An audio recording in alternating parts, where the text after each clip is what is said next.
Hello students, स्वागत है आपका मेरे यूट्यूब चैनल स्पैक पर। मैं हूं नरेंद्र कुमार।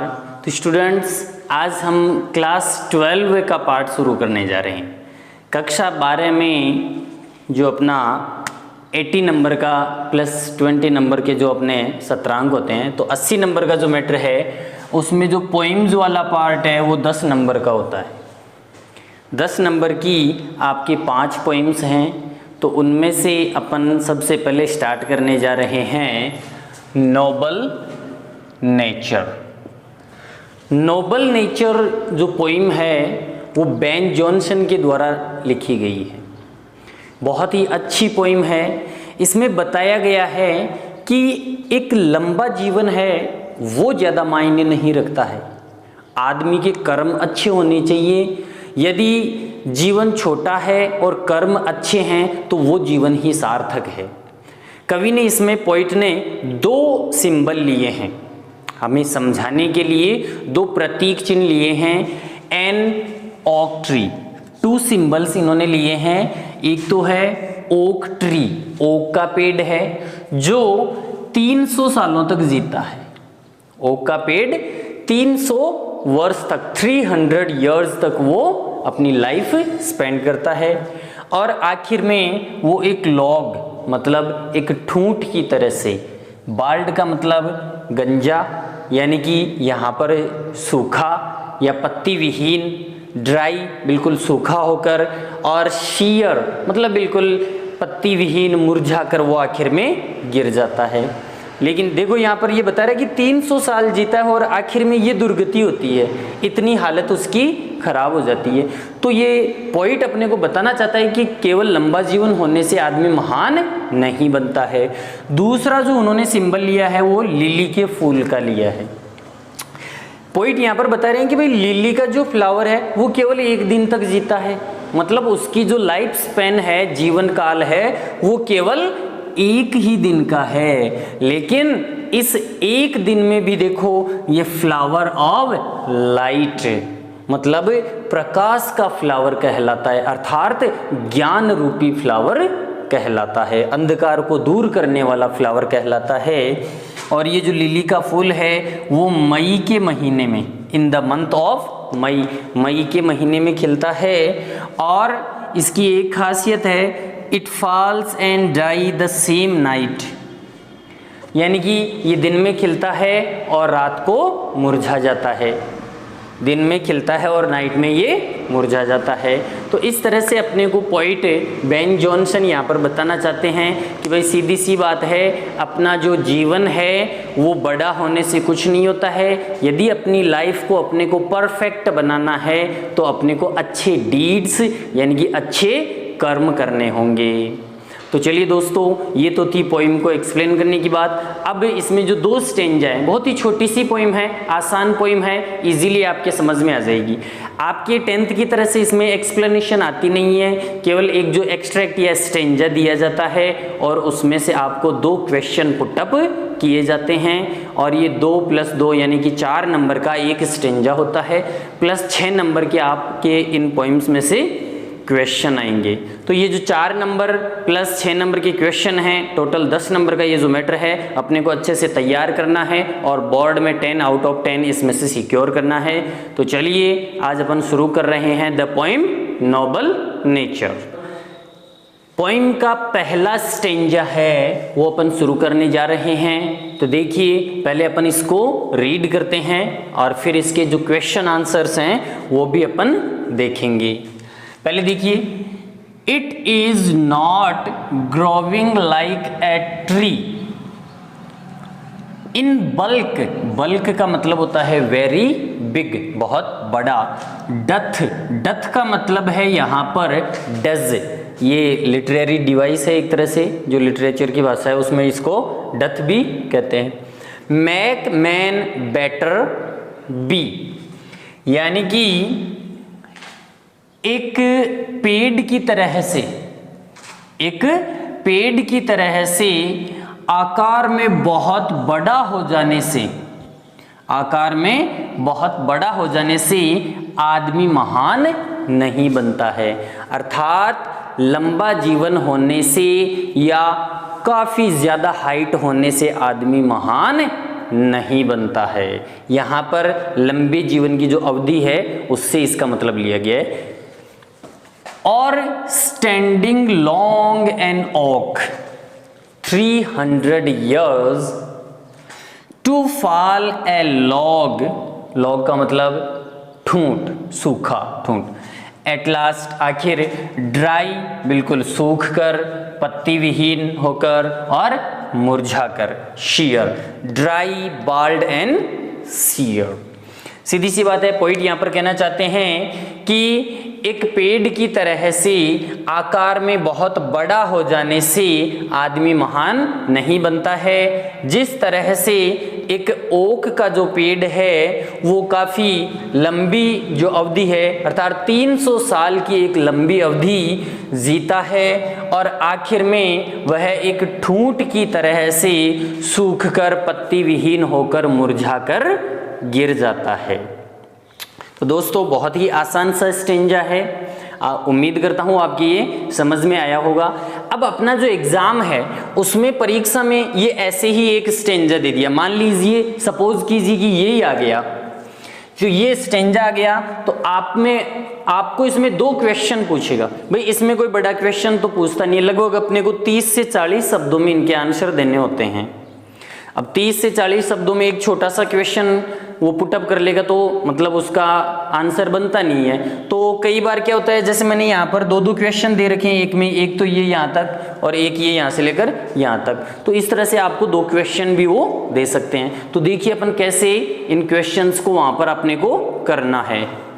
फर्स्ट क्वेश्चन इसमें से बनता है, देखिए कि which tree is referred in this stanza. इस स्टेंजा में कौन से पेड़ को रेफर किया गया है, कौन से ट्री की बात की गई है, सीधा सा आंसर है ये जो विच ट्री है, इसकी जगह पर जिस भी ट्री को रेफर किया गया है वो आप राइट कर देना। तो अपन ने लिखा एन ऑक ट्री। फिर सेम जो क्वेश्चन में पूछा था वैसा का वैसा राइट कर देना है, is referred in this stanza. Question mark को हटाना और फुल स्टॉप लगाना। ज़्यादा रटने वाली बात ही नहीं है, थोड़ी सी समझ काम में लीजिए और आराम से 2 नंबर एक क्वेश्चन के उठा लीजिए आप। तो पहला क्वेश्चन ये, इसी में दूसरा क्वेश्चन पूछा था कि what is the life span of an oak tree, मतलब जो ओक का पेड़ होता है उसकी जीवन अवधि, स्पैन का मतलब होता है अवधि, उसका जो जीवन काल है वो कितना होता है। अब यहाँ पर अपना जो व्हाट है, यहाँ पर भी डायरेक्ट सीधा सा आंसर बनेगा, व्हाट की जगह पर जो भी अवधि है इसकी वो लिख दीजिए। तो अपन इसको थोड़ा सा लंबा कर रहे हैं आंसर को, तो a long period of 300 years, a long period of 300 years, ये व्हाट की जगह पर लिख दिया। फिर आगे वही is the life span of an oak tree, question mark हटा दीजिए, सॉरी यहाँ पर जो मैंने लगा दिया था क्वेश्चन मार्क को हटाओ और फुल स्टॉप लगा दो आंसर देते समय। ठीक है, इस तरह से ये क्वेश्चन आपको आराम से 2 नंबर दे देंगे। अब भाई देखो इसमें 2 क्वेश्चन पूछ लिए तो कई बार क्या होता है 1+1 ऐसे लिखकर दे देता है, तो अब आपको दोनों के इस तरह से आंसर देने हैं। एक क्वेश्चन पूछता है तो सीधी सी बात है वो 2 नंबर का हो गई। नेक्स्ट क्वेश्चन देखिए इसमें कि what does make a man better, मतलब आदमी को क्या महान बनाता है। इसी में दूसरा क्वेश्चन पूछा गया, which tree falls like a log, कौन सा पेड़ है वो एक ठूंठ की तरह से गिरता है। बहुत ही आसान क्वेश्चन है, आंसर देखिए इनका, what does make a man better. तो answer according to the poet, poet के अनुसार वी लिव इन डीड्स, हम कर्मों में जीते हैं। डीड का मतलब होता है आदमी के कर्म, नॉट इन ईयर्स, वर्षों में नहीं। भाई पोइट ने सीधी सी बात कही है कि आदमी का जो जीवन है वो लंबा हो वो कोई मायने नहीं रखता है, उसके कर्म अच्छे होने चाहिए, काम अच्छा होना चाहिए। तो यहाँ पर कवि कह रहा है कि कवि के अनुसार हम कर्मों में जीते हैं, वर्षों में नहीं।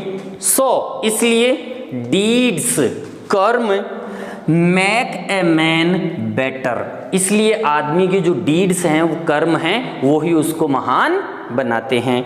इस क्वेश्चन का आंसर हो गया। इसी में दूसरा क्वेश्चन है, which tree falls like a log, भाई कौन सा जो पेड़ है वो एक लॉग ठूंठ की तरह से गिरता है, तो एन ओक।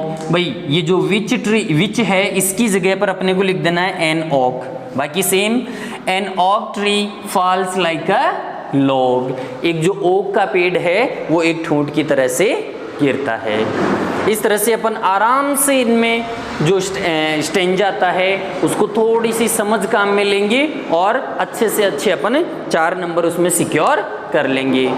थर्ड क्वेश्चन है, what does make a man better, कि आदमी को क्या महान बनाता है, मतलब आदमी महान कैसे बनता है। What are the qualities of an oak tree, एक ओक के पेड़ की क्या क्या विशेषताएं हैं। And what happens to an oak at last, कि एक ओक का जो पेड़ है उसको आखिर में क्या हो जाता है। तो ये जो दोनों हैं उसका आंसर आप अच्छे से समझ सकते हैं, खुद ही कर लेंगे।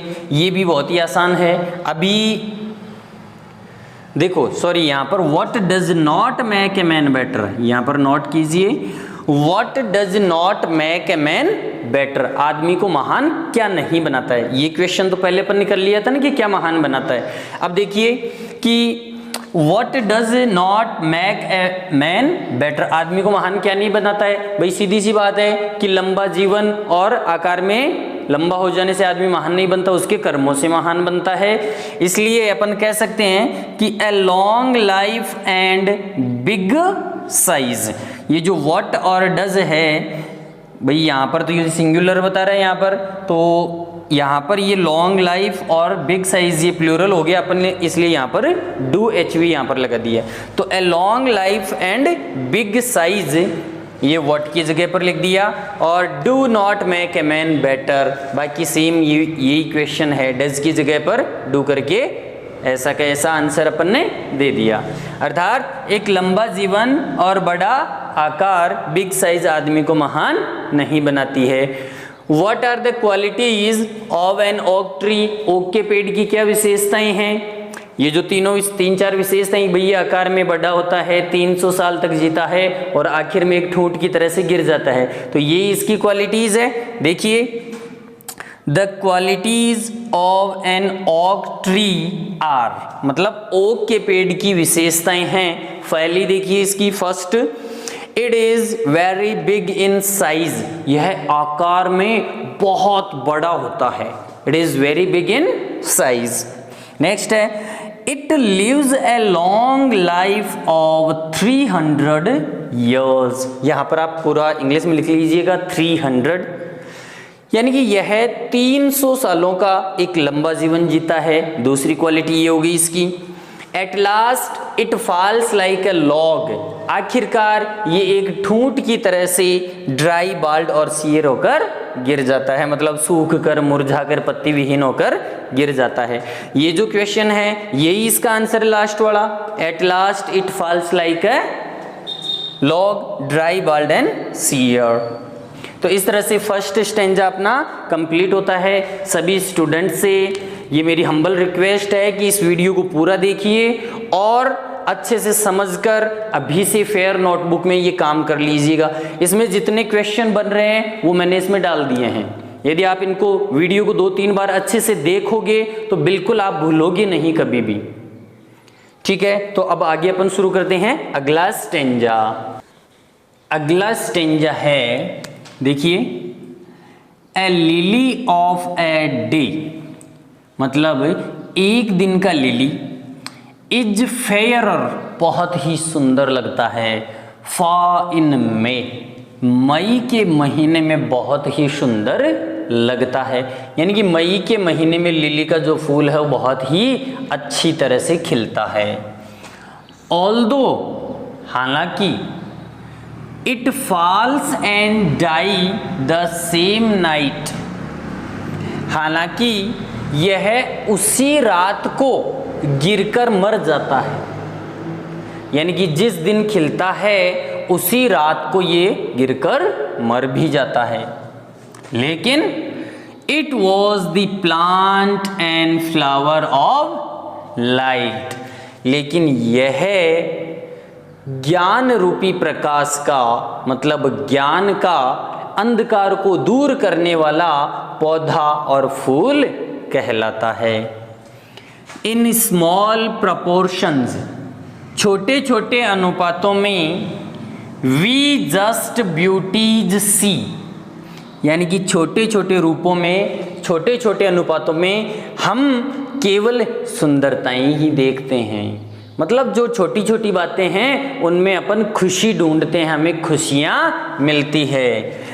एंड इन शॉर्ट मेजर्स, और छोटे छोटे मापों में यानी कि छोटी छोटी अवधि में, लाइफ में परफेक्ट बी, जिंदगी है वो परफेक्ट बन जाती है, पूर्ण बन जाती है। मतलब जो छोटा जीवन है उसमें भी अपना जो जीवन है वो पूर्ण परफेक्ट बन जाता है। तो इस तरह से ये दूसरा स्टेंजा है वो पूरा होता है। अब इसमें से देखिए क्या क्या प्रश्न बन सकते हैं, वो अपन 1 बाय 1 देखते हैं। उम्मीद करता हूं आपको स्टेंजा समझ में आ गया होगा। अब देखते हैं क्वेश्चंस। इस स्टेंजा का फर्स्ट क्वेश्चन देखिए, which is the flower of light. Light का फ्लावर कौन सा है? सीधी सी बात है, विच की जगह पर क्या करना है? लिली। तो यहां पर कर दीजिए lily is the flower of light, question mark हटा देना। क्वेश्चन में ही आंसर छिपा है, रटने की जरूरत ही नहीं है, थोड़ा सा ध्यान दो और क्वेश्चन का आंसर खुद ही बना दोगे आप। इसका दूसरा question, why does the poet call lily A plant and flower of light. कवि लिली को लाइट का पौधा और फूल क्यों कहता है? तो दोनों क्वेश्चंस हैं एक में, इनके आंसर देखिए। यहां पर तो अपन विच की जगह पर लिली कर देंगे, तो lily is the flower of light, ठीक है। फिर अगला क्वेश्चन, अब देखिए अपन वाई से क्वेश्चन आ रहा है तो अपन आंसर लगभग बिकॉज से देते हैं, और जब WH वर्ड का कोई भी क्वेश्चन होता है तो अपन WH वर्ड को हटाते हैं, और हेल्पिंग वर्ब आती है तो उसको भी हटाते हैं। और जब अपन हेल्पिंग वर्ब हटाएंगे, ये प्रेजेंट इंडेफिनिट टेंस है, तो ये जो अपनी मेन वर्ब थी कॉल, इसमें अपन एस या ईएस जोड़ते हैं। यहाँ पर अपना पॉइंट है, सिंगुलर है, तो एस जोड़कर इसका आंसर बना रहे हैं, यानी कि इसको हटाया और देखो यहीं से शुरुआत कर दी। द पोइट, कॉल में एस जोड़ दिया, तो the poet calls lily A plant and flower of light. यहां तक ठीक है, क्वेश्चन में है। फिर वाई से है तो बिकॉज लगाया, बिकॉज, फिर आगे जो आंसर है वो अपने को देना है। इट ब्लूम्स, ब्लूम का मतलब खिलना, only in the light of day, क्योंकि ये केवल दिन के प्रकाश में, दिन के उजाले में खिलता है। It falls and dies at night, रात्रि को यह गिरकर मर जाता है, मुरझा जाता है। इसलिए पोइट ने इसको फ्लावर और प्लांट का है, किसका? लाइट का, ठीक है। नेक्स्ट क्वेश्चन देखिए, how does a lily of a day impress us. एक ही दिन खिलने वाला लिली हमें कैसे इम्प्रेस करता है? तो देखिए, a lily of a day impresses us, यहां तक तो ठीक है। WH वर्ड है और हेल्पिंग वर्ब है, इसको तो अपन ने हटाया, यहीं से शुरुआत की। भाई वाक्य की शुरुआत बड़े अक्षर से करते हैं, तो a lily of a day, impress में ES जोड़ दिया, अस, फिर आगे आंसर बाय इट्स ब्यूटी, यानी कि लिली का जो फूल है एक दिन खिलने वाला, वो अपनी सुंदरता से हमें आकर्षित करता है। It gives joy to the beholders, beholder का मतलब होता है देखने वाले, इस फूल को देखने वालों, यानी कि यह बिहोल्डर्स देखने वालों को इन इट्स शॉर्ट लाइफ, अपने छोटे से जीवन में आनंद प्रदान करता है, जॉय प्रदान करता है। It casts a spell, cast a spell का मतलब होता है मंत्र मुग्ध कर देना। It casts a spell on everyone, यानी यह हर किसी पर जादू करता है, ये प्रत्येक व्यक्ति को मंत्र मुग्ध कर देता है। इस तरह से ये क्वेश्चन अपन ने तैयार किए हैं। देखते हैं आगे और भी जो क्वेश्चन बनते हैं वो अपन देखते हैं। अगला क्वेश्चन है, how should our life be, हमारा जीवन कैसा होना चाहिए। When does life become beautiful, जिंदगी सुंदर कब बन जाती है, यानी कि हमारा जीवन कैसा होता है और अपना जीवन सुंदर कब बनता है। तो देखिए आवर लाइफ, हाउ को हटाया, आवर लाइफ, फिर ये जो मॉडल HV है इसको यहां पर लगाएंगे। तो our life should be short and meaningful like the life of a lily flower, यानी कि हमारा जो जीवन है वो एक लिली के फूल के जीवन की तरह से, एक लिली फ्लावर के जीवन की तरह से शॉर्ट, छोटा और सार्थक होना चाहिए। अकॉर्डिंग टू द पोइट, अब ये अगला क्वेश्चन है, इसका आंसर आ रहा है कि अकॉर्डिंग टू द पोइट, कवि के अनुसार life becomes beautiful when it is short, meaningful and full of noble nature and good deeds like a lily। भाई कवि के अनुसार जीवन सुंदर बनता है जब ये जो जीवन है वो एक लिली के फ्लावर की तरह से, एक लिली के फूल का जो जीवन होता है उसकी तरह से शॉर्ट हो, मीनिंगफुल हो, full of noble nature and good deeds, अच्छे कर्मों और उत्तम स्वभाव से पूर्ण हो, परिपूर्ण हो, तो अपना जो जीवन है वो सुंदर बन जाता है। ठीक है, उम्मीद करता हूं समझ में आया होगा। आगे देखते हैं अपन question number 4। What symbols does Ben Jonson, Ben Jonson यहाँ पर ये अपने कवि हैं तो इसकी जगह पर द पोइट भी आ सकता है, इसमें कंफ्यूज होने वाली कोई बात नहीं है। तो what symbols does the poet या Ben Jonson draw from nature in the poem, इस कविता में कवि बेन जॉनसन है वो प्रकृति से कितने सिंबल लेते हैं, कौन से सिंबल लेते हैं। तो 2 सिंबल लेते हैं, ओक ट्री और लिली फ्लावर। तो देखिए बेन जॉनसन या the poet draws 2 symbols from nature, Ben Jonson प्रकृति से 2 सिंबल लेते हैं, एन ओक ट्री, एक तो ओक का पेड़ और दूसरा है लिली फ्लावर, लिली का फूल। अब एक एक इनकी विशेषता डाल देते हैं, 30 से 40 शब्दों में आंसर देना है तो इतना छोटा भी नहीं चलेगा। तो oak lives a long life of 300 years, भाई ओक है वो तो 300 सालों का जीवन जीता है। And lily lives a short life of a day, और लिली है वो एक दिन का, मतलब एक छोटा सा जीवन जीती है, केवल एक दिन का। नेक्स्ट क्वेश्चन है what are the qualities of a lily, मतलब एक लिली के पेड़ की क्या विशेषताएं हैं। ये क्वेश्चन आ जाए या बाकी की ये 3 क्वेश्चन आ जाए। What is the life span of a lily, when does lily bloom, और when does the lily look more beautiful, मतलब सेम आंसर में ये काम चल जाएगा। तो लिली के पेड़ की, लिली के फूल की विशेषताएं क्या है, लिली का जो फूल है उसकी जीवन अवधि क्या होती है, लिली कब खिलता है, और लिली और भी ज्यादा सुंदर कब लगता है। तो देखिए ये इसकी विशेषताएं भी हो जाएगी और इनका आंसर भी हो जाएगा। The life span of a lily flower is only 1 day, भाई आप सब जान रहे हैं इसमें कि लिली का जो फूल है उसका जीवन काल केवल 1 दिन का होता है। It falls and dies the same night, मतलब ये उसी रात्रि को गिर जाता है और मर जाता है। Lily blooms in the month of May in spring season, यानी कि ये स्प्रिंग सीजन में, बसंत ऋतु में, मई के महीने में लिली खिलता है। और ये आंसर है, ये जो क्वेश्चन पूछा है when does the lily look more beautiful, ये भी इसी में हो जाएगा, बस थोड़ा सा चेंज करना है। लिली लुक्स मोर ब्यूटीफुल, ये इतना, लिली ब्लूम्स की जगह पर क्या लिखा है, लिली लुक्स मोर ब्यूटीफुल, ये क्वेश्चन में पूछा था ना अपन ने। फिर वही इन the month of May in spring season, यानी कि लिली का जो फ्लावर है वो स्प्रिंग सीजन में, मई के महीने में और भी ज्यादा ब्यूटीफुल लगता है। तो स्टूडेंट्स, इस तरह से आज अपन ने जो अपनी पहली पोइम है द नोबल नेचर वो कंप्लीट की है। उम्मीद करता हूँ कि आपको ये अच्छे से समझ में आई होगी, और यदि समझ में आई है तो मेरे इस चैनल को आप सब्सक्राइब कीजिए, निःशुल्क शिक्षा का आनंद लीजिए और ज़्यादा से ज़्यादा इस वीडियो को शेयर कीजिए, ताकि आपकी तरह से ही कोई जो दूसरा बच्चा है पढ़ना चाहता है, लॉकडाउन की वजह से पढ़ नहीं पा रहा है, तो पढ़ाई कर सके। मिलते हैं अगले वीडियो में, नई पोइम है ए बॉयज सॉन्ग उसके साथ। तब तक के लिए गुड बाय, थैंक यू।